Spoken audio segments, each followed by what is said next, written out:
नमस्कार दोस्तों। आज की यह यात्रा सामान्य नहीं है।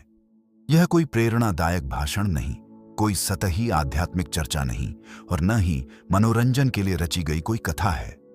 आज हम उस प्रश्न की जड़ में उतरने वाले हैं जो हर इंसान के भीतर कभी न कभी उठता है। मैं कौन हूं? और यदि यह जान लिया जाए तो क्या जीवन के सारे प्रश्न समाप्त हो सकते हैं? क्या सचमुच ऐसा कोई एक समाधान है जो भय, चिंता, असफलता, मोह, क्रोध, ईर्ष्या, तुलना और मृत्यु जैसे प्रश्नों को जड़ से मिटा दे? यदि है तो वह कहाँ है? बाहर, किसी गुरु में, किसी साधना में, किसी मंदिर या पहाड़ की चोटी पर, या वह हमारे भीतर ही छिपा हुआ है? जब रात गहरी होती है और दुनिया का शोर कम हो जाता है, तब भीतर का शोर सुनाई देने लगता है। दिन भर की व्यस्तता हमें भुलाए रखती है कि भीतर कितनी बेचैनी है। हम सफलता के पीछे भागते हैं, सम्मान के पीछे, प्रेम के पीछे, सुरक्षा के पीछे, लेकिन जो भीतर खाली है वह भरा नहीं जाता। कुछ हासिल करते हैं तो थोड़ी देर का सुख मिलता है, फिर एक नया लक्ष्य, एक नई चिंता, एक नया भय। यह सिलसिला कभी रुकता नहीं। तब प्रश्न उठता है, क्या जीवन केवल इसी अंतहीन दौड़ का नाम है, या कोई ऐसा बिंदु है जहां पहुंचकर खोज समाप्त हो जाती है? इसी बिंदु पर एक प्राचीन ग्रंथ हमारे सामने खड़ा होता है, अष्टावक्र गीता। यह ग्रंथ अनोखा है। यह न कर्मकांड सिखाता है, न पूजा की विधि, न तपस्या की लंबी प्रक्रिया। यह सीधे अस्तित्व के हृदय पर प्रहार करता है। यह कहता है, तुम जिसे समस्या मान रहे हो वह समस्या नहीं है।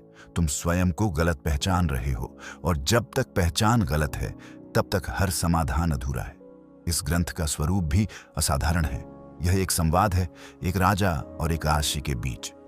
एक ओर है राजा जनक, संपन्न, शक्तिशाली, विद्वान, राज्य के स्वामी। उनके पास धन है, वैभव है, प्रतिष्ठा है, फिर भी भीतर शांति नहीं है। दूसरी ओर है अष्टावक्र, जिनका शरीर 8 स्थानों से टेढ़ा है, जिनका बाहरी रूप आकर्षक नहीं, लेकिन जिनकी चेतना निर्मल और जागृत है। यही विरोधाभास इस ग्रंथ का पहला संदेश है। सत्य शरीर की सुंदरता या सामाजिक प्रतिष्ठा पर निर्भर नहीं करता, सत्य जागरूकता में है। राजा जनक का प्रश्न सीधा है, मुक्ति कैसे मिले, ज्ञान कैसे प्राप्त हो, वैराग्य कैसे आए? और अष्टावक्र का उत्तर उतना ही सीधा और उतना ही विस्फोटक है। यदि तुम स्वयं को शरीर से अलग जान लो, यदि तुम यह समझ लो कि तुम शुद्ध साक्षी हो, तो इसी क्षण मुक्त हो सकते हो। कोई समय नहीं चाहिए, कोई लंबी साधना नहीं, कोई कठिन तप नहीं, बस एक पहचान कि तुम वह नहीं हो जो बदलता है, तुम वह हो जो परिवर्तन को देखता है। यहाँ रुककर हमें गहराई से समझना होगा, हम स्वयं को क्या मानते हैं? शरीर, मन, विचार, भावनाएं, नाम, पहचान। यदि शरीर ही हम हैं तो बचपन का शरीर कहाँ गया? किशोरावस्था का शरीर कहाँ गया? हर कुछ वर्षों में कोशिकाएं बदल जाती है, शरीर बदलता रहता है। यदि विचार हम हैं तो विचार हर दिन बदलते हैं। जो कल सही लगता था आज गलत लग सकता है, जो आज प्रिय है कल अप्रिय हो सकता है। यदि भावनाएं हम हैं तो वे तो क्षण क्षण बदलती हैं। तो फिर वह क्या है जो इन सब परिवर्तनों को देख रहा है, जो बचपन की स्मृतियों को भी देख सकता है और वर्तमान की स्थिति को भी? वही साक्षी है। अष्टावक्र कहते हैं, तुम साक्षी हो। जैसे आकाश बादलों से अछूता रहता है, वैसे ही तुम विचारों से अछूते हो। बादल आते हैं, जाते हैं, गरजते हैं, बरसते हैं, लेकिन आकाश पर कोई निशान नहीं छोड़ते। उसी प्रकार क्रोध आता है, जाता है, दुख आता है, जाता है, भय आता है, जाता है, लेकिन जो देख रहा है वह बदलता नहीं। वही तुम्हारा वास्तविक स्वरूप है। समस्या यह है कि हमने स्वयं को बादलों से जोड़ लिया है। हम कहते हैं, मैं दुखी हूं, लेकिन क्या सचमुच मैं दुखी है, या दुख एक अनुभव है जो आकर गुजर रहा है? जब हम कहते हैं मैं क्रोधित हूं, तो क्या क्रोध स्थायी है? नहीं, कुछ देर बाद वह बदल जाता है, फिर भी हम उसे अपनी पहचान बना लेते हैं। यही अज्ञान है, यही बंधन है। अष्टावक्र का मार्ग अत्यंत साहसी है, क्योंकि वह धीरे धीरे सुधार की बात नहीं करता। वह सीधा कहता है, तुम पहले से पूर्ण हो, तुम्हें बनने की आवश्यकता नहीं, केवल जानने की आवश्यकता है। यह सुनकर मन घबरा जाता है। मन को यात्रा चाहिए, प्रक्रिया चाहिए, उपलब्धि चाहिए, लेकिन यहां कहां जा रहा है? कोई उपलब्धि नहीं, केवल बोध। कल्पना कीजिए, आप नदी के किनारे खड़े हैं। पानी तेजी से बह रहा है। यदि आप नदी में कूद जाइए तो बहाव आपको ले जाएगा, लेकिन यदि आप किनारे पर खड़े होकर देखें तो आप सुरक्षित हैं। मन नदी है, विचार उसका प्रवाह है और साक्षी किनारा है।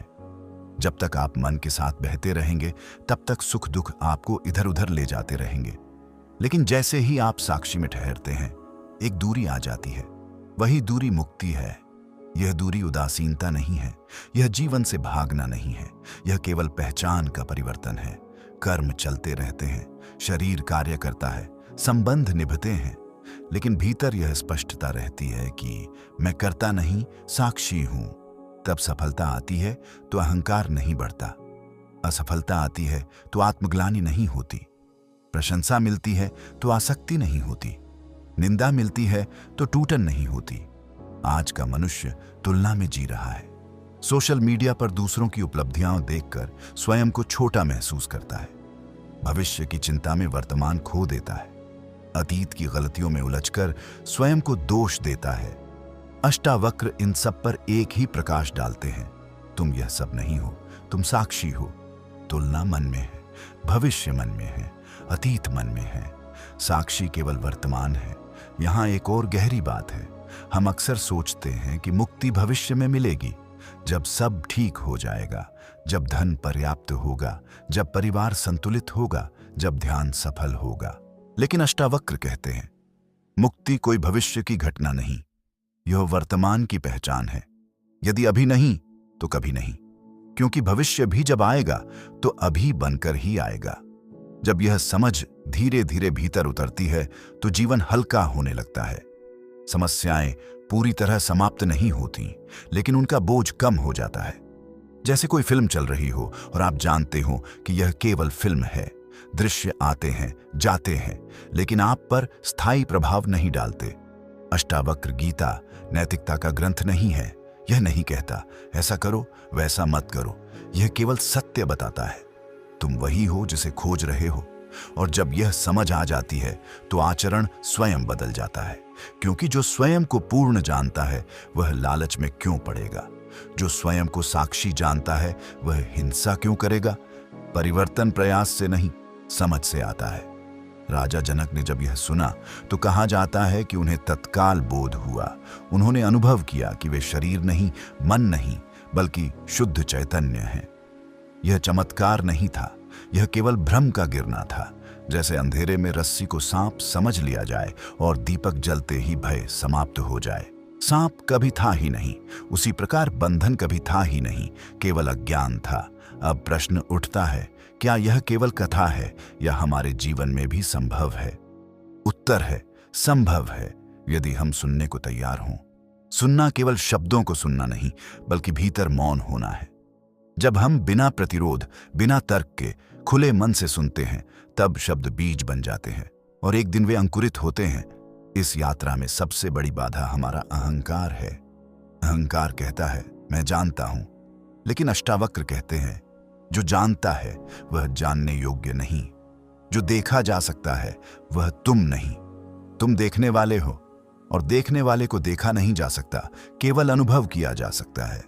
जब आप अगली बार दुखी हो तो तुरंत समाधान खोजने मत दौड़िए। एक क्षण रुकिए, पूछिए कौन दुखी है? शरीर, मन, विचार, और जो यह सब देख रहा है क्या वह भी दुखी है? धीरे धीरे आप पाएंगे कि देखने वाला शांत है, वही आपका वास्तविक स्वरूप है। यही इस ग्रंथ का सार है। सभी प्रश्नों का एक समाधान है। स्वयं को जानो, और स्वयं को जानना कोई बौद्धिक अभ्यास नहीं, बल्कि प्रत्यक्ष अनुभव है। जब यह अनुभव स्थिर हो जाता है तो जीवन एक खेल बन जाता है। जिम्मेदारियां रहती हैं लेकिन बोझ नहीं, संबंध रहते हैं लेकिन आसक्ति नहीं, कर्म होते हैं लेकिन कर्तापन नहीं। दोस्तों, इस पहले भाग का उद्देश्य आपको उत्तर देना नहीं, बल्कि आपको भीतर देखने के लिए प्रेरित करना है। क्योंकि सत्य बाहर से नहीं दिया जा सकता, वह केवल संकेत किया जा सकता है। अष्टावक्र ने संकेत किया, जनक ने देखा। अब प्रश्न यह है, क्या हम देखने को तैयार हैं? यदि हां, तो यह यात्रा अभी शुरू हुई है। अगले भाग में हम और गहराई से उतरेंगे। बंधन की प्रकृति, अहंकार की चालाकियां और साक्षी में स्थिर होने की वास्तविक अनुभूति को समझेंगे।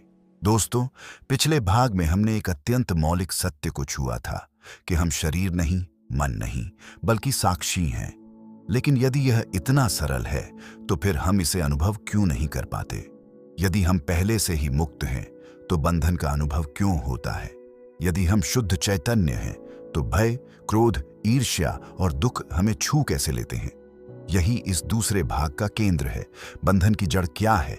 बंधन बाहर नहीं है, न परिस्थितियां बंधन है, न लोग, न जिम्मेदारियां। बंधन एक ही है, गलत पहचान। जब साक्षी स्वयं को मन मान लेता है तब बंधन शुरू होता है। जैसे कोई अभिनेता मंच पर अपना किरदार निभाते निभाते भूल जाए कि वह अभिनेता है और स्वयं को सचमुच वही पात्र मान बैठे, तभी दुख शुरू होता है। जीवन एक मंच है, शरीर और मन किरदार है, लेकिन हम दर्शक भी हैं। समस्या तब आती है जब दर्शक स्वयं को पात्र समझ लेता है। अहंकार इसी गलत पहचान का नाम है। अहंकार का अर्थ घमंड नहीं है। अहंकार का अर्थ है मैं यह हूं, मैं शरीर हूं, मैं पुरुष हूं या स्त्री हूं, मैं सफल हूं या असफल हूं, मैं बुद्धिमान हूं या मूर्ख हूं। यह सारी पहचानें बदलती रहती हैं, लेकिन हम उन्हें पकड़कर बैठे रहते हैं। यही पकड़ बंधन है। अष्टावक्र बार बार कहते हैं, यदि तुम स्वयं को शरीर से अलग जान लो तो इसी क्षण मुक्त हो सकते हो। लेकिन मन तुरंत प्रश्न करता है, कैसे अलग हूं? हम शरीर को महसूस करते हैं, दर्द होता है, भूख लगती है, भावनाएं उठती हैं, विचार आते हैं। इन सब से अलग कैसे हों? यहां एक सूक्ष्म समझ आवश्यक है। अलग होने का अर्थ यह नहीं कि शरीर को नकार दिया जाए या भावनाओं को दबा दिया जाए। अलग होने का अर्थ है पहचान बदलना। उदाहरण के लिए, जब आप फिल्म देखते हैं तो आप जानते हैं कि स्क्रीन पर जो कुछ चल रहा है वह वास्तविक नहीं है। फिर भी आप रोते हैं, हंसते हैं, रोमांचित होते हैं, लेकिन भीतर कहीं एक समझ रहती है कि यह केवल फिल्म है। उसी तरह जीवन के अनुभवों को जीना है, लेकिन भीतर यह स्पष्टता रखनी है कि मैं अनुभव नहीं, अनुभव का साक्षी हूं। बंधनों की सबसे बड़ी जड़ है कर्तापन। हम मान लेते हैं कि सब कुछ हम कर रहे हैं। यदि कुछ अच्छा हुआ तो मैंने किया, यदि कुछ गलत हुआ तो मेरी गलती। यह मैं करता हूं की भावना ही दुख का कारण है, क्योंकि जैसे ही हम स्वयं को कर्ता मानते हैं, हम परिणामों से जुड़ जाते हैं। अपेक्षाएं जन्म लेती हैं, भय जन्म लेता है, असफलता का डर, आलोचना का डर, भविष्य का डर। लेकिन यदि हम देखें तो क्या वास्तव में सब कुछ हमारे नियंत्रण में है? क्या हमने अपनी जन्म तिथि चुनी, अपने माता पिता चुने, अपने शरीर की बनावट चुनी, अपने शुरुआती संस्कार चुने? अधिकांश चीजें स्वतः घटित हुई हैं। विचार भी स्वतः उठते हैं, भावनाएं भी स्वतः आती हैं, शरीर भी स्वतः सांस लेता है। तो फिर कर्ता कौन है? जब यह प्रश्न गहराता है तो अहंकार की पकड़ ढीली होने लगती है। हम देखते हैं कि जीवन एक प्रवाह है, घटनाएं घटती हैं, प्रतिक्रियाएं उठती हैं और साक्षी सब देखता है। साक्षी कुछ करता नहीं, केवल उपस्थित रहता है और उसकी उपस्थिति में सब घटता है। एक और बड़ा बंधन है आसक्ति। हमें चीजों से, लोगों से, विचारों से, अपनी छवि से आसक्ति हो जाती है। हम चाहते हैं कि सब कुछ हमारे अनुसार चले, लेकिन जीवन हमारे अनुसार नहीं चलता। और जब वास्तविकता हमारी अपेक्षा से टकराती है तो दुख होता है। अष्टावक्र कहते हैं, त्याग का अर्थ चीजों को छोड़ना नहीं, बल्कि उनसे जुड़ी पहचान को छोड़ना है। यदि आपके पास धन है तो रहे, यदि परिवार है तो रहे, लेकिन भीतर यह स्पष्ट हो कि यह मेरा नहीं है, यह जीवन का खेल है। तब आसक्ति ढीली पड़ती है। अक्सर लोग सोचते हैं कि आध्यात्मिकता का अर्थ है संसार छोड़ देना, लेकिन इस संवाद में ऐसा नहीं है। राजा जनक स्वयं राजा थे, वे राज्य चलाते थे, जिम्मेदारियां निभाते थे, फिर भी उन्हें बोध हुआ। इसका अर्थ है कि मुक्ति स्थान से नहीं, पहचान से जुड़ी है। आप महल में हो या जंगल में, यदि आप स्वयं को मन मानते हैं तो बंधन है। यदि आप स्वयं को साक्षी जानते हैं तो मुक्ति है। अब एक और गहराई में चलते हैं। मन की प्रकृति क्या है? मन स्मृति और कल्पना का मिश्रण है। वह अतीत को पकड़ता है और भविष्य की कल्पना करता है। वर्तमान में मन नहीं रहता, वर्तमान में केवल साक्षी रहता है। इसलिए जब भी हम वर्तमान में पूर्णतः उपस्थित होते हैं, जैसे किसी सुंदर सूर्यास्त को देखते समय या गहरे ध्यान में, तब मन कुछ क्षणों के लिए शांत हो जाता है और उसी क्षण हमें शांति का अनुभव होता है। लेकिन हम समझते हैं कि शांति बाहर की घटना से आई है, जबकि वास्तव में वह मन के शांत होने से आई है।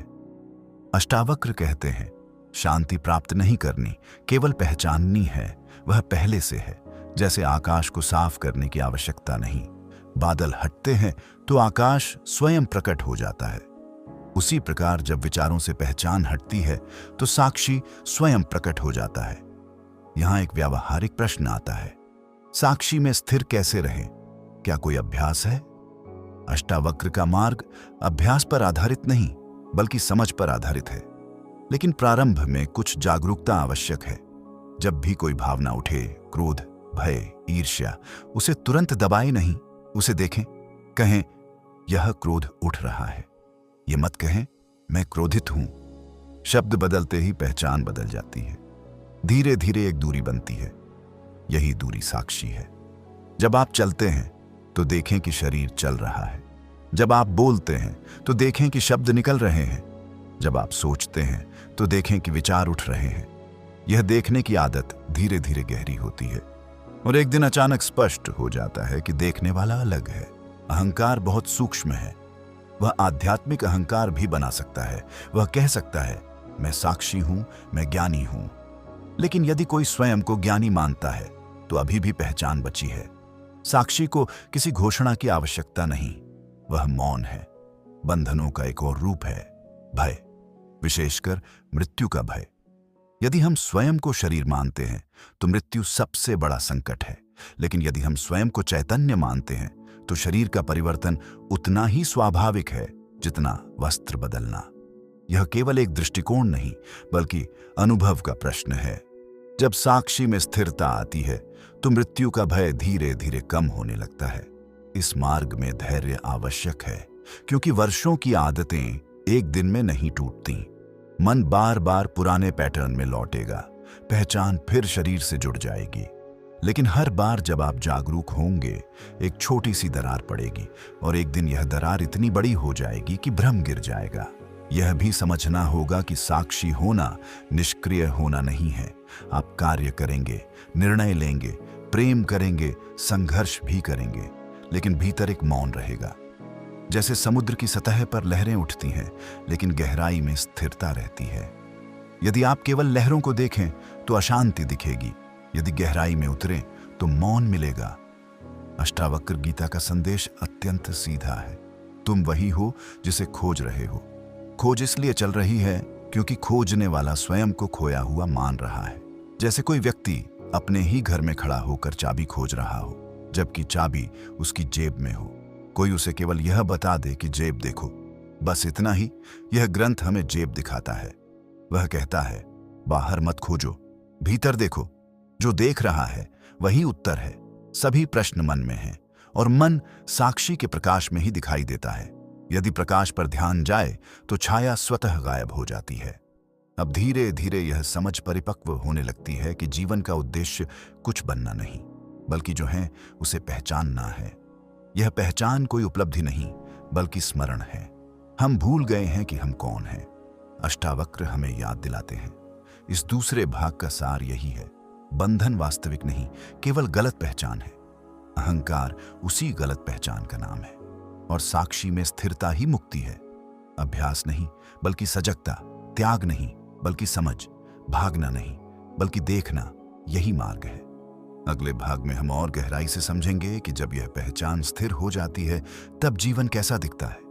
कर्म, प्रेम, संसार, जिम्मेदारी, इन सब का स्वरूप कैसे बदल जाता है और वह अवस्था क्या है जिसे वास्तव में आत्मबोध कहा गया है। दोस्तों, अब हम यात्रा के उस चरण में प्रवेश कर रहे हैं जहां प्रश्न बदलने लगते हैं। पहले प्रश्न था, मैं कौन हूं? फिर हमने देखा बंधन क्या है, अहंकार कैसे काम करता है, साक्षी क्या है। अब एक नया प्रश्न स्वाभाविक रूप से उठता है। यदि वास्तव में आत्मबोध हो जाए, यदि यह स्पष्ट हो जाए कि मैं साक्षी हूं, तो उसके बाद जीवन कैसा दिखता है? क्या सब कुछ बदल जाता है? क्या व्यक्ति निष्क्रिय हो जाता है? क्या वह संसार से कट जाता है या वह और अधिक जीवंत हो जाता है? अष्टावक्र का उत्तर अत्यंत अद्भुत है। वे कहते हैं, जिसने स्वयं को जान लिया उसके लिए संसार वैसा ही रहता है, लेकिन देखने का ढंग बदल जाता है। बाहर कुछ भी बदलना आवश्यक नहीं, भीतर दृष्टि बदलते ही पूरा अनुभव बदल जाता है। जैसे रंगीन चश्मा पहनकर दुनिया अलग दिखती है और चश्मा उतारते ही वास्तविक रंग दिखाई देते हैं। आत्मबोध वही चश्मा उतार देना है। पहली बड़ी बात जो घटती है वह है सहजता। पहले जीवन एक संघर्ष था, कुछ पाने का, कुछ बचाने का, कुछ सिद्ध करने का। अब जीवन एक प्रवाह बन जाता है। कर्म होते हैं लेकिन उनमें तनाव नहीं होता। निर्णय लिए जाते हैं लेकिन उनमें भय नहीं होता, क्योंकि भीतर यह स्पष्ट है कि मैं करता नहीं हूं। शरीर और मन अपने संस्कारों के अनुसार कार्य करते हैं और साक्षी सब देखता है। राजा जनक इसका जीवंत उदाहरण है। वे राजा थे, राज्य चलाते थे, युद्ध भी हुए होंगे, निर्णय भी लिए होंगे, प्रशासन भी संभाला होगा, लेकिन भीतर स्थिरता थी। इसका अर्थ यह नहीं कि उन्होंने जिम्मेदारियां छोड़ दी। इसका अर्थ यह है कि जिम्मेदारियां निभाते हुए भी भीतर आसक्ति नहीं थी। यह अत्यंत सूक्ष्म अंतर है।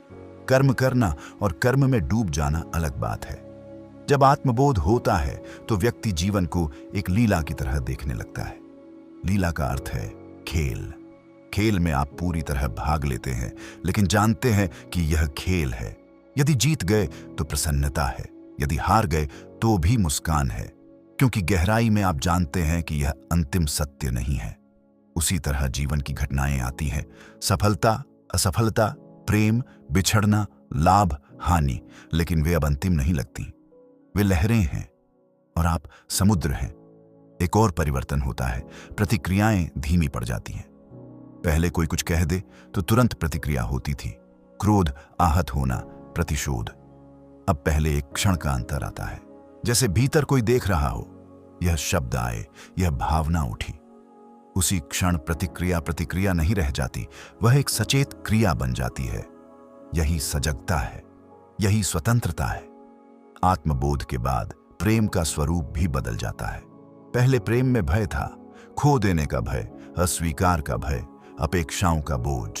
अब प्रेम स्वतंत्र हो जाता है, क्योंकि जो स्वयं को पूर्ण जानता है वह दूसरे से पूर्ति की अपेक्षा नहीं करता। वह प्रेम करता है क्योंकि प्रेम उसकी प्रकृति है, आवश्यकता नहीं। यह प्रेम बंधन नहीं बनाता, बल्कि स्वतंत्रता देता है। यहां एक गहरी बात समझनी होगी। आत्मबोध का अर्थ भावनाहीन होना नहीं है। व्यक्ति हंसता है, रोता है, आनंदित होता है, लेकिन भावनाएं आती हैं और चली जाती हैं।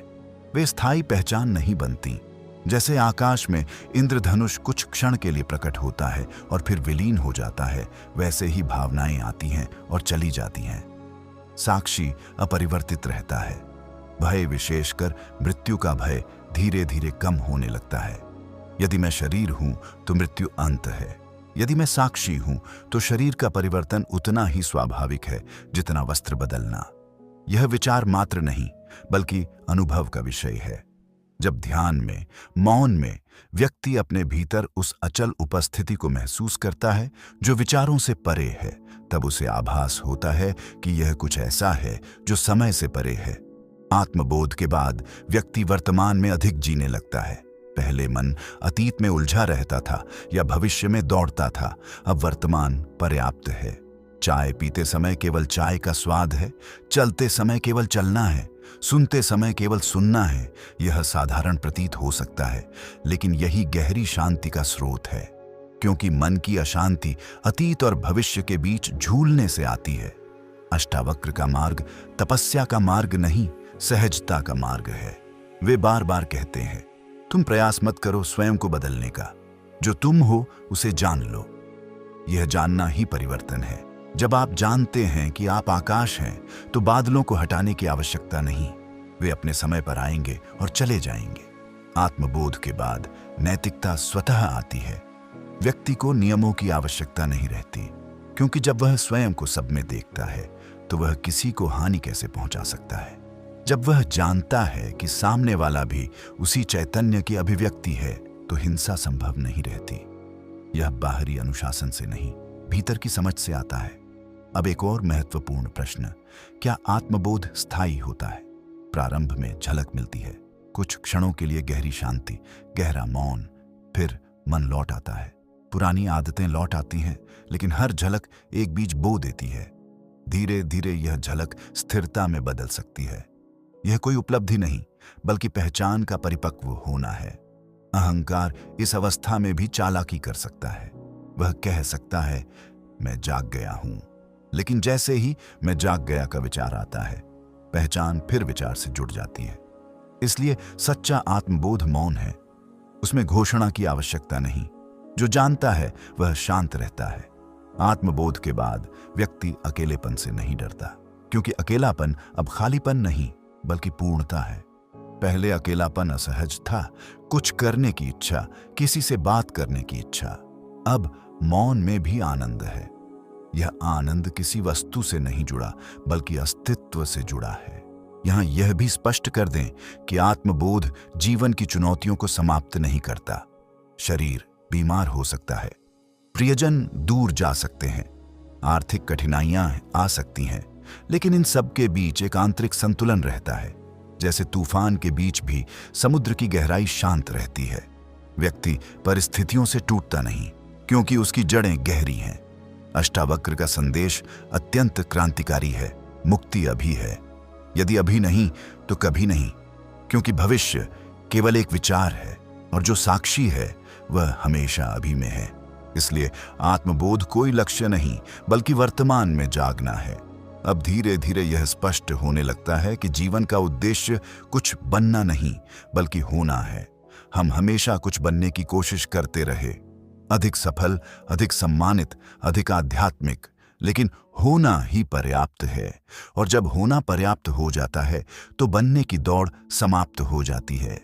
इस अवस्था में व्यक्ति साधारण जीवन जी सकता है, लेकिन उसकी दृष्टि असाधारण होती है। वह बाजार भी जा सकता है, परिवार के साथ भी रह सकता है, समाज में भी सक्रिय रह सकता है, लेकिन भीतर एक मौन, एक साक्षी, एक अचल उपस्थिति रहती है। यही आत्मबोध है। इस तीसरे भाग का सार यही है। आत्मबोध जीवन से भागना नहीं, जीवन को नए दृष्टिकोण से जीना है। यह निष्क्रियता नहीं, बल्कि सजगता है। यह उदासीनता नहीं, बल्कि गहरी करुणा है। यह कठोर तपस्या नहीं, बल्कि सहज मौन है। अब अंतिम भाग में हम इस यात्रा को पूर्ण करेंगे। हम समझेंगे कि इस बोध को अपने दैनिक जीवन में कैसे स्थिर करें, किन सूक्ष्म भ्रांतियों से सावधान रहें और कैसे सभी प्रश्न वास्तव में एक ही प्रश्न में विलीन हो जाते हैं, मैं कौन हूं, और उसका उत्तर कैसे अंतिम शांति में बदल जाता है। दोस्तों, अब हम इस यात्रा के अंतिम पड़ाव पर हैं। हमने देखा बंधन क्या है, अहंकार कैसे काम करता है, साक्षी क्या है और आत्मबोध के बाद जीवन कैसा हो सकता है। अब अंतिम प्रश्न बचता है, इस समझ को स्थिर कैसे करें? और क्या सचमुच ऐसा संभव है कि जीवन के सभी प्रश्न एक ही प्रश्न में विलीन हो जाएं? सच यह है कि जीवन के अधिकांश प्रश्न सतही हैं। मुझे क्या करना चाहिए? लोग मेरे बारे में क्या सोचते हैं? मैं सफल क्यों नहीं हो पा रहा? मुझे शांति क्यों नहीं मिलती? ये सब प्रश्न एक गहरे प्रश्न की शाखाएं हैं। मैं कौन हूं? जब तक इस मूल प्रश्न का समाधान नहीं होता, बाकी प्रश्न बार बार नए रूप में सामने आते रहेंगे। अष्टावक्र गीता का सार यही है। मूल को देखो, शाखाओं से मत उलझो। यदि जड़ को समझ लिया तो वृक्ष स्वयं स्पष्ट हो जाएगा। यदि पहचान सही हो गई तो जीवन की दिशा स्वयं संतुलित हो जाएगी। अब सबसे व्यावहारिक बात, इस बोध को स्थिर कैसे करें? पहली बात, बार बार स्मरण। यह बौद्धिक दोहराव नहीं, बल्कि जागरूकता का स्मरण है। दिन में कई बार रुकें, स्वयं से पूछें, इस क्षण कौन उपस्थित है? शरीर कार्य कर रहा है, मन सोच रहा है, लेकिन क्या मैं केवल यही हूं? जैसे ही यह प्रश्न उठता है, एक क्षण की दूरी बनती है। वही दूरी साक्षी की झलक है। दूसरी बात, अनुभवों को नाम देना बंद करें। सामान्यतः हम तुरंत कहते हैं, यह अच्छा है, यह बुरा है, यह मेरे खिलाफ है, यह मेरे पक्ष में है। यही नामकरण पहचान को मजबूत करता है। यदि कुछ घट रहा है तो केवल देखें, यह घट रहा है, बस इतना। धीरे धीरे मन की पकड़ ढीली पड़ने लगेगी। तीसरी बात, प्रतिक्रिया से पहले ठहराव। जब कोई आपको अपमानित करे, जब क्रोध उठे, जब भय आए, तुरंत प्रतिक्रिया मत दें। एक सांस लें, भीतर देखें, यह भावना उठ रही है। यह छोटा सा ठहराव पहचान बदल देता है। अब आप भावना नहीं, भावना के साक्षी हैं। लेकिन यहां एक सूक्ष्म भ्रम से सावधान रहना होगा। साक्षी होना भावना को दबाना नहीं है। यदि आंसू आ रहे हैं तो आइए, यदि हंसी आ रही है तो आए। साक्षी का अर्थ है भीतर जागरूकता बनी रहे। भावना आती है, जाती है, लेकिन भीतर कोई है जो अपरिवर्तित है। अब एक और गहरी बात, क्या यह यात्रा अंतहीन है? क्या हमें जीवन भर प्रयास करते रहना होगा? अष्टावक्र का उत्तर है नहीं, क्योंकि यह उपलब्धि की यात्रा नहीं है, यह पहचान की यात्रा है। प्रयास तब तक है जब तक भ्रम है। जैसे ही स्पष्ट हो गया कि रस्सी ही है, सांप कभी था ही नहीं, भय स्वतः समाप्त हो जाता है। हमारा सबसे बड़ा भ्रम है मैं अधूरा हूं। इसीलिए हम संबंधों में पूर्ति खोजते हैं, धन में सुरक्षा खोजते हैं, प्रसिद्धि में पहचान खोजते हैं। लेकिन जो स्वयं को पूर्ण जान लेता है वह खोज बंद कर देता है। तब संबंध अपेक्षा पर आधारित नहीं, साझेदारी पर आधारित होते हैं। कर्म चिंता पर आधारित नहीं, अभिव्यक्ति पर आधारित होते हैं। राजा जनक का जीवन इसी का प्रतीक है। वे राजा थे, फिर भी भीतर मुक्त थे। इसका अर्थ है मुक्ति परिस्थिति पर निर्भर नहीं। यदि भीतर स्पष्टता है तो बाजार भी आश्रम है। यदि भीतर भ्रम है तो आश्रम भी बाजार बन जाता है। अब उस अंतिम विलय को समझें। जब आप बार बार स्वयं से पूछते हैं मैं कौन हूं, तो धीरे धीरे प्रश्न ही विलीन होने लगता है, क्योंकि जो पूछ रहा है वही उत्तर है। साक्षी स्वयं को देख नहीं सकता, क्योंकि वही देखने की क्षमता है। जैसे आंख स्वयं को सीधे नहीं देख सकती, वैसे ही साक्षी को वस्तु की तरह नहीं पकड़ा जा सकता। उसे केवल होना है, और यही अंतिम बिंदु है, होना। न कुछ पाना है, न कुछ खोना है, न कुछ सिद्ध करना है, न किसी से श्रेष्ठ होना है, केवल होना है। जब यह होना स्पष्ट हो जाता है तो जीवन में एक गहरा विश्राम उतरता है। अब दौड़ नहीं है, तुलना नहीं है, भीतर एक शांत स्वीकार है। इसका अर्थ यह नहीं कि महत्वाकांक्षा समाप्त हो जाती है, बल्कि महत्वाकांक्षा अब असुरक्षा से नहीं, सृजन से आती है। आप कार्य करते हैं क्योंकि करना स्वाभाविक है, न कि स्वयं को साबित करने के लिए। इस अवस्था में व्यक्ति स्वयं के साथ सहज हो जाता है। अकेलापन अब भयावह नहीं, मधुर हो जाता है। मौन अब खाली नहीं, पूर्ण हो जाता है। मृत्यु अब अंत नहीं, परिवर्तन बन जाती है। और तब वास्तव में समझ आता है सभी प्रश्नों का एक ही समाधान है, स्वयं को जानना। यदि मैं स्पष्ट हो गया तो मेरा स्वतः संतुलित हो जाएगा। यदि मैं साक्षी है तो मेरा जीवन एक प्रवाह है। अब इस पूरी यात्रा को एक वाक्य में समेटे, आप वह नहीं हैं जो बदलता है, आप वह हैं जो सब परिवर्तन को देखता है। जब अगली बार जीवन में कोई कठिन परिस्थिति आए तो तुरंत समाधान मत खोजिए, पहले स्वयं को याद कीजिए। पूछिए, क्या यह मुझे छू सकता है? शरीर को छू सकता है, मन को छू सकता है, लेकिन क्या साक्षी को छू सकता है? उत्तर स्वयं स्पष्ट होगा। यही अंतिम स्वतंत्रता है, अछूता रहना। जीवन को पूरी तरह जीते हुए भी भीतर अछूते रहना, प्रेम करते हुए भी बंधन से मुक्त रहना, कर्म करते हुए भी कर्ता न होना। और जब यह स्पष्ट हो जाता है तब जीवन साधारण होते हुए भी असाधारण हो जाता है। इस चौथे और अंतिम भाग का सार यही है, मुक्ति कोई भविष्य की मंजिल नहीं, यह वर्तमान की जागृति है। यह किसी विशेष स्थान पर नहीं, इसी क्षण उपलब्ध है। केवल पहचान बदलनी है, केवल स्मरण करना है। यदि आपने इस पूरी यात्रा को धैर्य से सुना है तो अब बाहर उत्तर मत खोजिए। कुछ क्षण आंखें बंद कीजिए, सांस को महसूस कीजिए और देखिए कौन है जो यह सब देख रहा है। वही उत्तर है, वही समाधान है, वही शांति है, और उसी में सभी प्रश्न शांत हो जाते हैं। तो दोस्तों, उम्मीद करता हूँ आपको ये वीडियो पसंद आई होगी। अगर इस वीडियो ने आपके भीतर जरा भी शांति लाई हो तो वीडियो को एक लाइक ज़रूर करें और कमेंट में हमें बताएं कि आप ये वीडियो कहाँ से देख रहे हैं। और दोस्तों, आप लोग अगर चैनल का मेंबरशिप लेना चाहे तो ज़रूर ले सकते हैं। हम फिर मिलेंगे किसी नई वीडियो में। तब तक के लिए धन्यवाद। ओम शांति।